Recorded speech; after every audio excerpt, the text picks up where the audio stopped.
সাবানায়ন। সাবানায়ন কি? মানে সাবান তৈরির পদ্ধতিকে সাবানায়ন বলি। এবার সাবান কি? সাবান হচ্ছে আসলে উচ্চতর ফ্যাটি অ্যাসিডের সোডিয়াম বা পটাশিয়াম লবণ।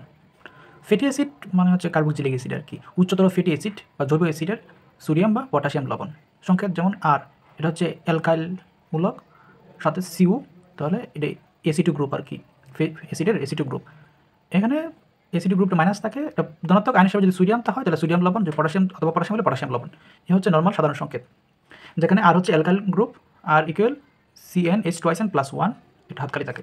এখানে এনের মান, সাবানের বেলায় এনের মানটা যে কার্বন সংখ্যা 12 থেকে 18 পর্যন্ত হয়, 12 থেকে 18 পর্যন্ত। আমরা এবার শিখবো যে সাবান প্রস্তুতি কীভাবে করবো, সাবান প্রস্তুত কীভাবে করবো। আমরা যদি সোডিয়াম নিই তাহলে সোডিয়াম স্টিয়ারেট একটা সাবান, সোডিয়াম স্টিয়ারেট। এক্ষেত্রে আমরা তেল বা চর্বি নিব। তেল বা চর্বির সংখ্যা হচ্ছে এটা C17H35 CW, এবার 3টা থাকবে, সাথে CH2, মাঝখানে 3টা বন্ধন, একটা CH হবে, তারপর CH2, এভাবে একটা চেইন থাকে এরকম আর কি, তেল বা চর্বি। এটার সাথে আমরা নিব কার, সোডিয়াম হাইড্রোক্সাইড কার নিব 3 মলিকিউল, তাহলে আমরা অথবা 3 মোল নিব। তৈরি হবে কি, ওইখান থেকে এই যেগুলো, এই 3টা বন্ধন ভেঙে যাবে, 3টা বন্ধন ভেঙে যাবে, 3টা বন্ধন ভেঙে আলাদা হয়ে যাবে, এই প্রত্যেকটাতে একটা করে এনএ যোগ হবে। তাহলে সোডিয়াম স্টিয়ারেট 1টা 2টা 3টা 3 মলিকিউল তৈরি হবে, 3 মোল তৈরি হবে, 3 মোল। এটা যত হয় এর 3 গুণ এটা হবে, এটা যত মোল এর 3 মোল, এটা 3 গুণ বেশি তৈরি হবে, এটা সোডিয়াম স্টিয়ারেট। আর এই যে বন্ধনগুলো ভেঙে গেছে, এই খালি বন্ধনগুলোতে সোডিয়াম হাইড্রোক্সাইডের ওএইচটা যুক্ত হয়ে যাবে, তৈরি হবে, এটা হচ্ছে glycerine, CH2OH CHOH CH2OH, glycerine.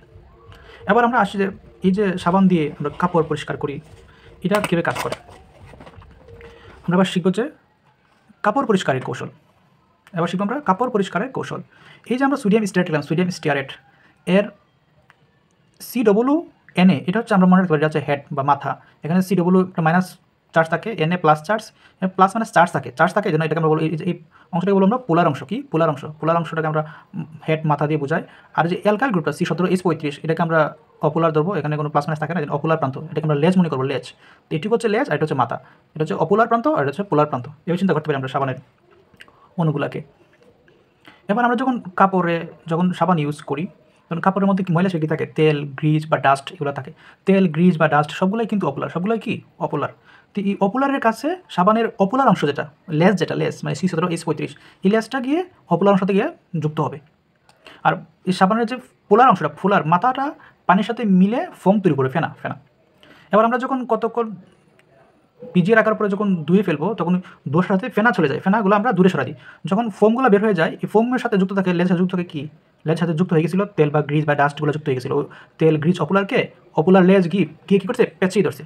এখন যখন আমরা ধোয়ার পরে ফেনাগুলো চলে যায়, ফেনার চলে যাওয়ার সাথে এই লেজের টানে তেল বা গ্রিজগুলো কি কাপড় থেকে সরে যায়। এভাবেই আসলে ময়লা পরিষ্কার হয়।